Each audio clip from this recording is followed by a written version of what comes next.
তুমি তাহলে ছেলের বাড়িতে মানা করে দাও, মেয়ের বিয়ে এবছর আমরা দেব না। না না, তেমন হলে লোকে হাসাহাসি করবে।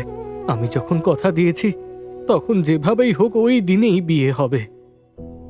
মানে আমাদের জমি সত্যি বিক্রি করে দিতে হবে? হ্যাঁ গো, এবার আমরা কি করব গো? আমার মাথায় কিছুই আসছে না, কিন্তু মনে বারবার একটা কথাই আসছে, কি গো?